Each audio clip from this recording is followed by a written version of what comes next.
ओम शांति।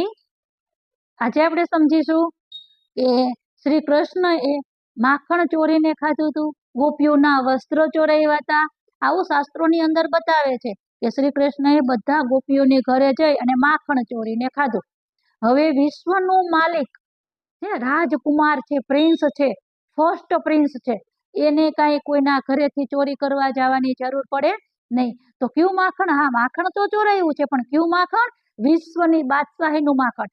શ્રી કૃષ્ણનો ફોટો હોય ને નાનો, એ સુતેલા છે અને ઉપર આમ હાથની અંદર એક ગ્લોબ છે અને એ ગ્લોબ પગમાં છે। તો હાથમાં જે ગ્લોબ છે એ નવી દુનિયા, સતયુગી દુનિયાનો ગોલ્ડન ગ્લોબ છે, અને પગમાં જે ગ્લોબ બતાવે છે ને વિશ્વનો, એ છે જૂની કલયુગી દુનિયાનો ગ્લોબ। એને પગેથી ઠોકરાવી નાખે છે, પગ મારે છે ને એવું બતાવે છે, અને એક હાથમાં છે ગ્લોબ।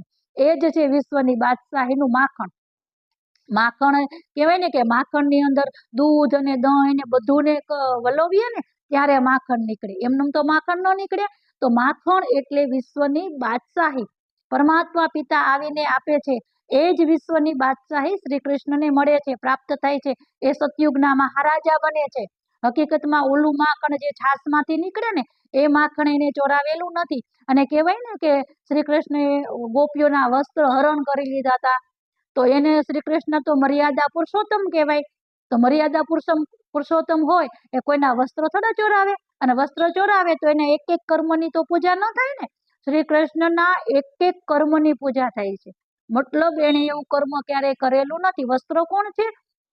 તો પરમાત્મા આવે છે અને આ શરીર રૂપી વસ્ત્રને ચોરાવે છે।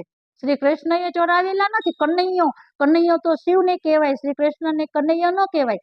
તો શ્રી કૃષ્ણ અને બધા પરમાત્મા સમજી લીધા છે, એટલે વસ્ત્ર હરણ પણ એને બતાવવામાં આવે છે। હકીકતમાં તો તમે એક આત્મા છો અને આ શરીર નથી, બસ શરીર રૂપી વસ્ત્રોને ચોરાવે છે પરમાત્મા પિતા આવીને, એનું યાદગાર છે।